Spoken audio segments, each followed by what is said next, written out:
Mbote na bino Kinshasa, mbote na bino mokili mobimba, bipai nyonso bozali, bozolanda humble serviteur na bino, Kinshasa le terminateur de la presse congolaise moderne. Na la kisaka bino ne bandeli banda, l'air zandu to banda kobuka. Ke zandu eza kobuka ma, pona ba tonga zandu ya sika.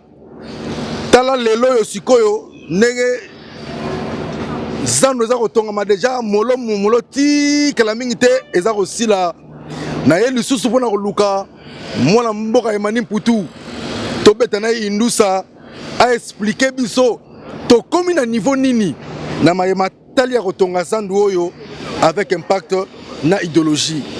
Kasi avant de continuer, avant na yamba Emani Mputu coordonnateur ya misala oiza kotonga ville ya Kinshasa banzela bazando oyo tout nyonso zaka na charge na ye po aza na rang ya ba ministre, mais un homme effacé aza au service de la nation, au service de Gentili Ngobila Mbaka oyo misala ya zandu oyo tout ndeza ko évoluer sous sa coordination po Ngobila aza ko pesa confiance ndenge Fachi Beton ko tombol aza ko pesa pe Ngobila confiance.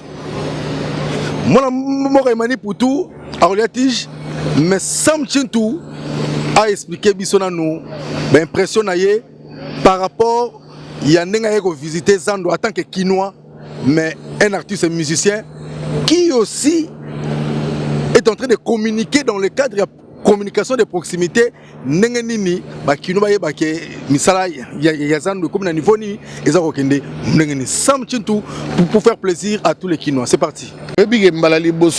Coordonnateur Awa, je le salue d'ailleurs Emani Mputu.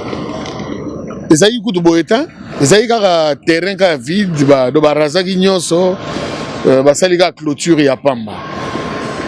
Donc on a le banet 6 mois après pour na déplacer qui na ke poto na ye, maintenant je suis impressionné. Donc je suis hyper content ya mona vraiment que non, Moussa les Osalama. Oui, Moussa ya sala ka chaka makile lete. Congolais peut être condamné tika ya loba pour résultat ndé yango mutu e osepelisa bango Moussa les Osalama yango ngamo pe na filmer na téléphone nanga. Félicitations na Bouf kulutu na biso Kinois ya Tongo, excellence Gentili Ngobila Mbaka. Félicitations na coordonnateur Emani Mputu le spécial pour sala mais silence kaka mais Moussa les Osalama mboke bongaka na mukolo moko te touti musika. Peut-être volonté ezala raté mais bao baza siko volonté yango ezomona musala yango ezomona. Bravo l'équipe nyonso yo sala musala. TV eza radio te Emani Mputu yo dato ngrisus lelo bela féliciter yo. Asolo merci. Zemi poussani dans la caméra. Ah Zemi 7 mois na ndambo. Donc à la mingi te ba 2 mois et demi moi na botami. La fois passée, tu as le colo, la 3e niveau. Ah, tu as dit le 2e niveau. Ah, 2e niveau. La fois passée, tu as le 3e, mais ça a s'il a raté. Les losco, au 3e niveau, mon imbécile. Nous avons déjà tu as makambo kala. Volume 1, volume 2, volume 3, volume 4, volume 5. Peuple congolais, pékinois, naba kolo zandu ba mama, oba ndima koyokela yo. Baza na pembeni po zandu esila ba kota kitoko avec impact na idéologie ba ko retenir nini zandu to comme na niveau nini que sera yango to comme na niveau nini pour na misala ya zandu.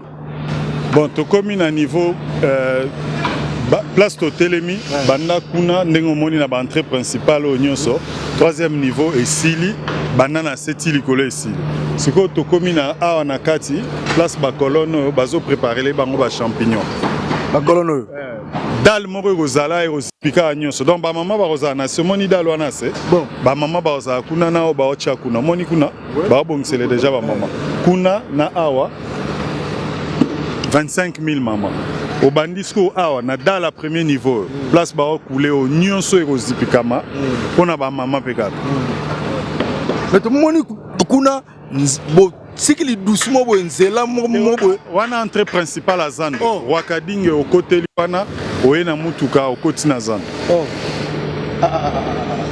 bon sikoyo na likolo kuna eza nini na likolo tobaka nyonso likolo oyo nyonso wana omoni bakaboli mike eza bamagasin ti kuna nyonso wana bamagasin même na nsima na biso bamagasin 630 magasin na obisaki to evole moke lisolo oyo vraiment batunaki mingi tuna biso Emani Mputu bongo biso bainfirme biso tokosuka ndenge nini eza ndongo tomoni kaka baescalier banini biso bainfirme tobanako mata ndenge nini na zandu po mpe tokosomba biloko est-ce que place réservée na bandicapé ezali oui amoni bâtiment totongi oyo eza bâtiment moderne bâtiment moderne ezoreprésente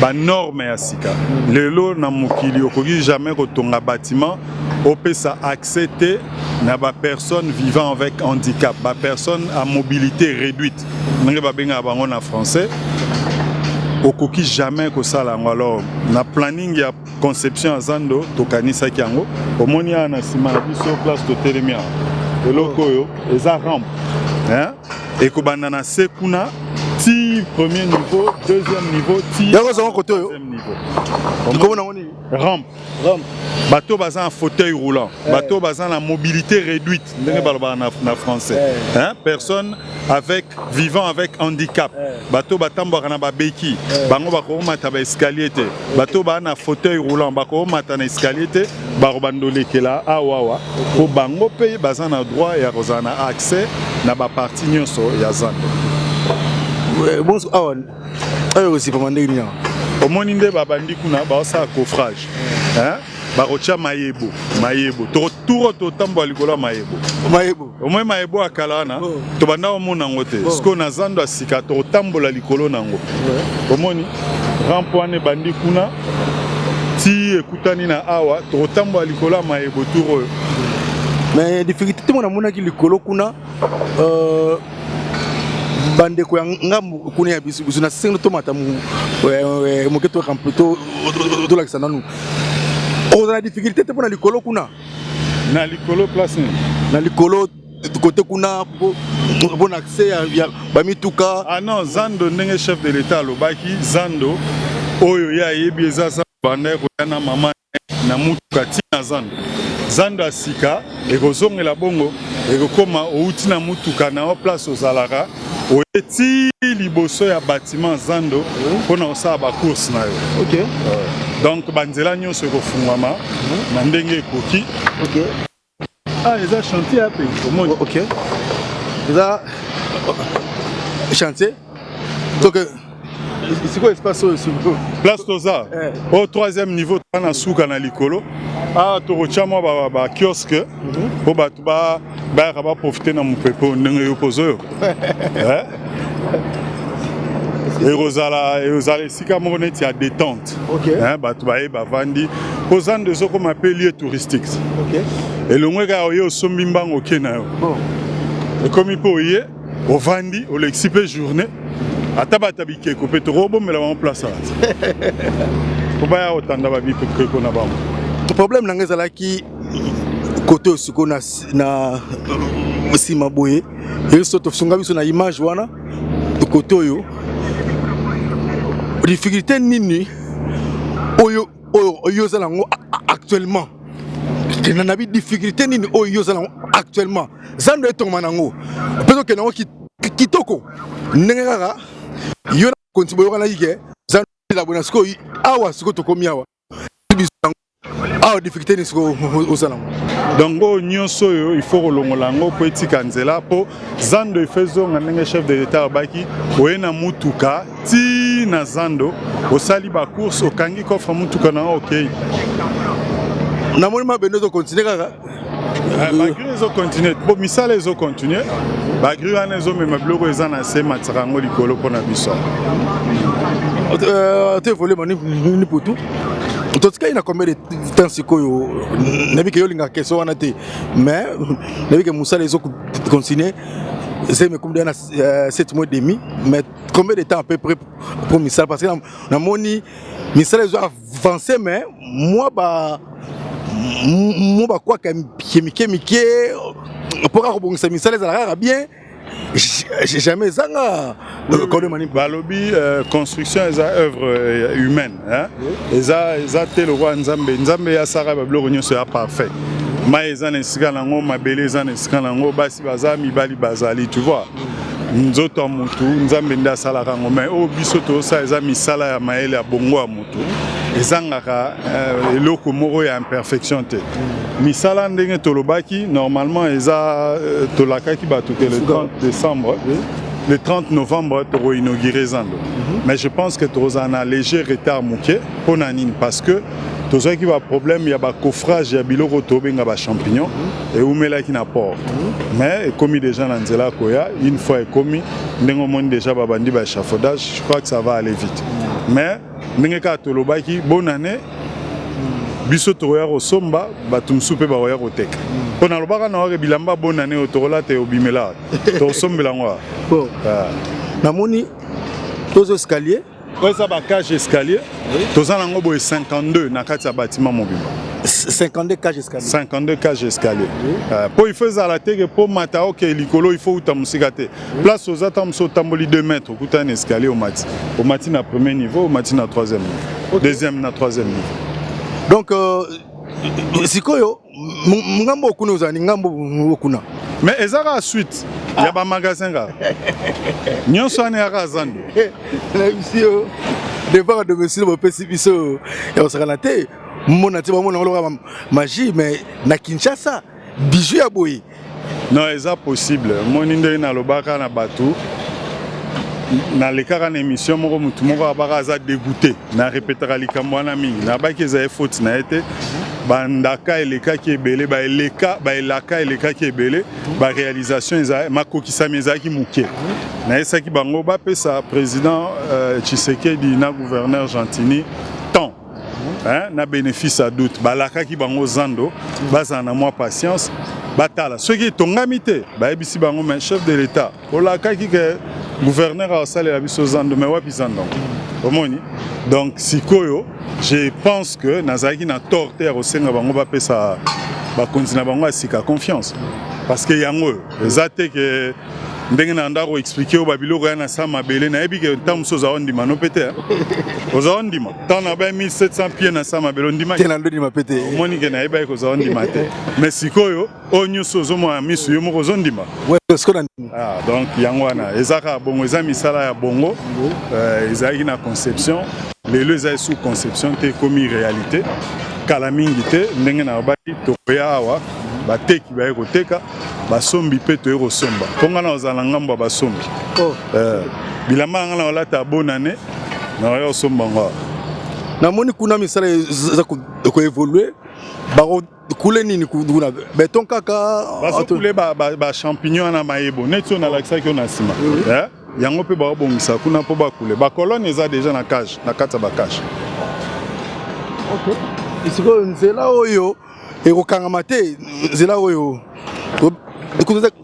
c'est quelle avenue ça en fait oyo ezali entrée principale ya Zando entrée principale ekozala na avenue Rwakading. Oh, donc entrée principale ya Zando ya sika et ozala na avenue Rwakading. Oui, eza entrée principale Misato. Donc désormais mutu sora e na Zando et aka na bisika Misato ako kotela. Oui. Ba porte a minene eza Misato. Moko yango wana ale ozomona oyo na Rwakading. Mususu yango bolingo avenue de l'école à tout droit. Mususu yango kuna en face. Place Totelemi wana. Donc ceux qui ont moni mutana kati ya Zando akota eka bisika Misato. Mbala moko tunaka nga ba makambo ya sécurité. Donc lelo bato nyonso barozana kati ya Zando bakotela eka bisiko Misato baza sous surveillance bazana se ya caméra. Caméra remona bango ndenge bakotaki na ndenge baza kobimela. Ce qui fait que mutu soka ena makanisi ya koyiba et rosa difficile ayiba pe abima kendeka ndenge wana sans que bato bamona ye to bayeba ye. Siko oyo okomona nini oyo eza ba rampe kaka mais yango erouta wana deuxième olongo na ngambo toza oketi na ngambo kuna. OK. Batu bando tambola likolo badal awa. Na moni mabende tikali ebele. Mabende na ba de fer mine wana. Ezo servi na nini? Misala ya Zando eza béton brique rouge. Brique rouge ndengo monaki ezotonga lokwa otrobenga lokwa clôture à Zando. Et le reste ezaka béton na ciment, béton na ciment. On a béton na ciment ezaka mabende. Mabende eza mususu kuto yango na ciment kuna. Eza ebele pour misala a principal eza béton et béton esengaka mabende. Ba video nyonso nazo mona oyo, ba video tout nyonso. Ero kangama na béton. Ndenge na mona deuxième niveau kangama kito ndenge. Mais bien sûr, et quand Nasser oza dal net ndenge ba osa kuna. OK. Place ba video eza bisika ba mama ba mesa na bango yoza. Donc ba mama ba oza na se na likolo. Na moni tracteur ezo raboter place za yango bien mais tracteur azo kundula aotimola lisusu nini yango susu timola bazo sala ba o na linga to benga ba terrasse. Oh. Pona ba évacuation monia bandi kuna aokende tina suka tozo sala ba terrasse déjà donc to tonga ba osa pe ba terrasse pona ba évacuation ba mai.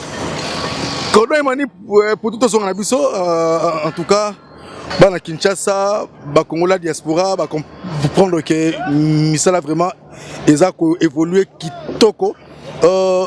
Question mususu à titre de rappel kaka batu walingi batuna pe batuna basala ndenge nini po bazwa ba place na Zando ti lelo communiquer oyo prometaka nanu bandite ti lelo bureau moko nanu la kisite to boyike batu ba continuer ko escroquer batu onga inde kwa fachi beton pesanga pavillon onga inde kwa ngobila pesanga pavillon nalingi ozongela bisusu likambo wana procédure nini peuple congolais ba kinois diaspora ba congolais diaspora na bala Kinshasa na bandeko noso oyo bala na biso ba province mususu basala ndenge nini po ba mizula déjà ba place po niveau na zomona jolibilité ya Zando ba place erreur auton avant batebele bazangi na baka na bi ngobila azotonga Zando yo po etikala. Alors poto kende na projet à long terme babonga maka hein okoko kende makambo ngulu te na esa ba tunyoso baza intéressé na makambo ba mesa ba boutique il faut baser la moment opportun ba royebisa bango ba royaro zo ba place pona ni ntengi to sa makambo na désordre te poto bandaki na ordre to aussi li sapé na ordre ba maman baza tranquille ba maman na sina répéter là ki bango que batongi Zando asika pour retrouver ba solution ba problème à Zando akala banani banda connaître ba problème ya ba maman banda teka donc solution bazo linde bango ba place ko tikala ndeko za pona bato asika et comme je dis toujours le moment venu adresse za morora banque OK omi komisi na banque au futi ba droit na banque tango ya biso to pesio ka fungola banque nini banque Sophie Bank tango zongi awa makambo nyonso eza na banque nyonso Sophie Bank na Sophie Bank eza te ko pesi cordon manimbo ngachina poche na pesi magasin te et simbata donc nyonso ko salama na banque Sophie Bank akoyebisa bato OK boya bobanda komi enregistrer au futi mbongo na ba pesi esika tango na papier après va paiement na Zando bakambi ya Zando o baroza wana na moment wana bapesi yo fungola pona magasin soit balakisi yo numéro à mesa 520 640 310 mesa na yango et puis ba mesa tour eza 1m70 mais pona ba maman tu assures que yambalo mutu tout oteka na Zando que son niveau na a bien répertorié bureau za bien informatisé pour la bavir mususu te ezala justement bongo pona ko éviter maman moko moni ba maman nyonso bazana ezweli ndenge moko te ba maman mususu alingi afutaka mesa na chaque jour maman mususu alingi afuta par semaine mususu akobanga na za mwa makoki na mifuteli mesa nanga 1 mois pona ko éviter désordre yango nyonso ane oza informatiser na ba identité c'est-à-dire mesa nyonso ya Zando et koza répertorier mesa 10 eza ya Peggy mesa 11 ya Patrick mesa ya maman Fulani de manière à ce que tant à contrôle biloko nyonso ezosalama ekobanda ozala te oyo batie bato baya kobanda opesi mbongo mesa te otike te masolo batike wana nde bayebaka kala eza lisu ndenge wana te. Ok, mais quand même ba mesa ba magasin botie pe niveau moko pe que maman ta même maman ta na bozumingi te makozwa place pour ndenge bongisi zandu boye na limite ke prix aux ndenge moko ndenge bazando kala nde bando teka ba mesa te prix koza ndenge moko teka ndenge lobi tant bazali na zando kala bazali na 2-3 niveaux te tant bazali na zando ka bando ko beta biloko na mabaya tant mso bukani ba yebisi bango pia $10 basala lelo ba kozwa ba mesa oti atikeli bana na mesa ezaka lelo ba kozwa na plus de 200 toilettes awa. Vous comprenez? Donc, Babylone, et continuer aux aller là-bas bien, moins coût et rosa différent par rapport à des bazar au foutaka. Plus sécurité. Les lois rosa tiki bilo on est accueilli. Le binaton à Koutiango. La qualité dans français, la qualité a un prix. Okay. Oui. Mais prix en haut et rosa là toujours na bourse na ba on a makoki na ba. Banano le lokwana wo baga o ko baga na lesbela lokwana ngobila salizando pona yete. Voilà comment focal balela fort. Non ngobila gouverneur Gentini ngobila azotonga zando oyo pona yete pona bana na yete pona bakoko na ena ba o wana ba royar après ndena bara yemoko za kenda chef na biso facha za kenda yona ngapeto kenda bana na biso kebite ba kenda ba 4-5 générations na biso connaît au profiter ne loko. Donc les apona lelo teza mubemba mulai. OK. Merci beaucoup to komina suka na yoto tika pe bande ko mususu ba yeko visiter pe Zandu en tout cas ngana on féliciter yo na ndo douter na yo mais avec le temps na sali ba investigation sur yo sur misala ezaka Zandu te mais ba chanter nyonso ya ville ya Kinshasa banzela nyonso ngobila sali na ville ya Kinshasa et ali sous-titel na yo parce que ça fonctionne na yo donc o accompagner vraiment mandat ya Fachi na mandat ya ngobila ngala féliciter yo na flatter oté. Merci. Siko na sengi bando na biso diaspora ba diaspora na tuna kalo ba anglais pourquoi ya za moi à Londres, Kinois, Congolais à diaspora, mais à Zongi Namboka pour contribuer un plus na Oyo Nyoso à Tanga, Liban et Mboka. À Londres, Zeka Luzeka prêtre, Chims Kabengele, ya Fifi Tsasa, Boka Siko Indusa, en anglais, pour comprendre, na anglophone, wana tout ba comprendre que moko yaba diaspora à Zongi Namboka pour ça quelque chose. Natiko soit en anglais. Okay, hello fellow citizens, families and friends all over the place where you guys are. As I told you like long time ago, I used to say we need to have faith on the people who are leading us, and this market construction is one of the proof of the good willingness that they have for us. So wherever you guys are, you need to come back to the country and give your hand so we can promote our own place for the sake of our children, grandchildren and great-grandchildren. Thank you. À titre de rappel, Zandu Oyo est contenir combien de places? Pour ma maman, nassé bazan à 25 000 mètres à 1m70, l'icolo peut à 25 000 mètres à 1m50, donc total les a 50 000 places yaba maman à 1m70. Et puis bah magasin ils a 630 et puis les sous awa on a habité pour te délimiter en haute zara pour les boy ah ndene abaye to chaba kiosque et je sais pas on a habité aux combien mais ebele mutu moko te rozanga place pour assurer sécurité. Au moment où tu tongelango, ils ont déjà le roi moi bunker morobo, ils ont déjà sécurité na ndenge tongami. Porte d'entrée amis ça tout kaka, sortie pes amis ça. Mais dans le bail qu'ils ont ba porte mususu ya sortie, il y a cas incendie. Mais en temps normal les aya okanga ma caméra rozala, vidéo surveillance ces ça là donc toba kizanda sika, bizaleli ya sika, bato sika et tekeli ya sika na sombeli ya sika. est-ce que mituka anti incendie et rozala to boy moi fa salami boy pour mutuka et comment et comme non mituka ko bando yate toza na place pona protection civile ndenge babengango to ana 400 mètres carrés ya ba bureau na bango esika ba ndo vanda donc mituka ko bando uta libanda te yate mituka anti incendie misatu minei ko bando zala awa ya zando soko kebite batu musuta mususu baro mona tant musute tant zande aussi là batu nyoso bazu ba place na bango mituka anti incendie et rozala po bazana bureau ya ba sapeur pompier na kati ya zando donc soki incendie et salami bazawana ba résoudre problème ba robando uta isika musute po baya conseil nini opesa ba maman ba papa oyo lobitango ba yo za place comportement ya kaleza la te ah non nazaki clair zanda sika bizaleli sika et vandeli sika